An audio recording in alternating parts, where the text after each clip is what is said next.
Hey, today we're talking about how to bring your pump back in from storage. Now you might wonder, why would someone store their pump? Well, if you have a real shallow pond and you're in a very cold climate, it's probably a good idea to remove your pump from your pond during the winter and replace it with an aeration system. That'll keep the ice from completely forming over your pond and keep your fish alive. You don't want to be out there trying to break the ice, because of course that will kill your fish. And running your pump when it's really cold, even if it doesn't freeze the pump, can have some pretty drastic things happen to your pond. Number one, you could freeze up your water filters, your pond filters, and then overflow or burst your filter. I've done that. Or you could keep it running and you could get so much ice forming on your waterfall that it basically becomes a dam, and then all of your water flows over the back of the waterfall and you empty your pond during the winter. I've done that also.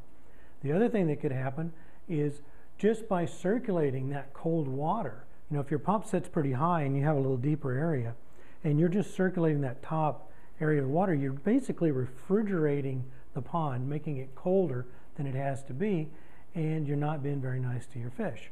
So there's some good reasons for removing your pond pump from your pond during the winter. Now, when it's time to put that sucker back in the pond, there's a couple things we need to check. Now, first of all, we want to make sure that we've stored it somewhere warm and dry. If you just took your pump out and you set it out in the garden shed and it had water inside of the pump, which it probably does, it's now frozen and worthless. So don't do that. Make sure that you bring the pump in somewhere warm. Now, when we're taking it out of our warm and dry space, we want to make sure that everything's okay. Now, if you didn't really check the pump when you took it out of the pond, it could have had a bunch of algae or something in it that's now hardened and clogged. So you want to pull that out. And, you know, some things that we're not too keen on, like warm and dry spots. So make sure you don't have any rat's nest or anything that's kind of got up into the intake of your pump. Make sure it's clean and good to go.